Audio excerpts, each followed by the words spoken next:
අලුත් අවුරුදු නැකස්සීටුව.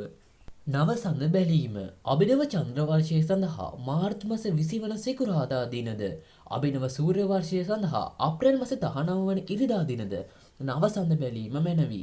පරණ අවුරුද්ද සඳහා ස්නානය අප්‍රේල් මස 13 වන සඳුදා දින දිවුල්පත් යුෂ මිශ්‍ර නානුගා ස්නානය කොට ඉෂ්ට දේවතා අනුස්මරණයේ යෙදී වාසය මැනවි. අලුත් අවුරුදු උදාව අප්‍රේල් මස 14 වෙනි අඟහරුවාදා දින පූර්ව භාග 9:32ට සිංහල අලුත් අවුරුද්ද උදා වෙයි.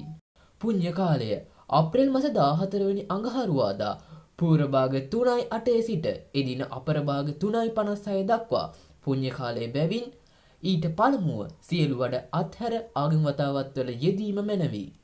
ආහාර පිසීම අප්‍රේල් මස 14 වෙනි අඟහරුවාදා පූර්ව භාග 10:58ට රක්ත වර්ණ වස්ත්‍රාභරණයෙන් සැරසී දකුණු දිශාව බලා ලිප් බැඳ ගිනි මොලවා කිරිබතක්ද කැවිලි වර්ගයක්ද දී කිරි හා විලඳද පිළියෙල කර ගැනීම මැනවි.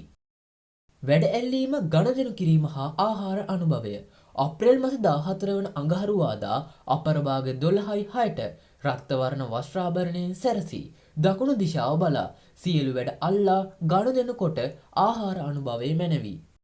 හිස තෙල් ගෑම අප්‍රේල් මස 15 වන බදාදා පූර්ව භාග 6:55ට පච්ච වර්ණ හෙවත් කොළ පැහැති වස්ත්‍රාභරණයෙන් සැරසී නැගෙනහිර දිශාව බලා හිසට කොහොඹ පද්ද පායට කොළොම් පද්ද තබා කොහොඹ පද යුෂ මිශ්‍ර නානු හා තෙල් ගා ස්නානය කිරීම මැනවි.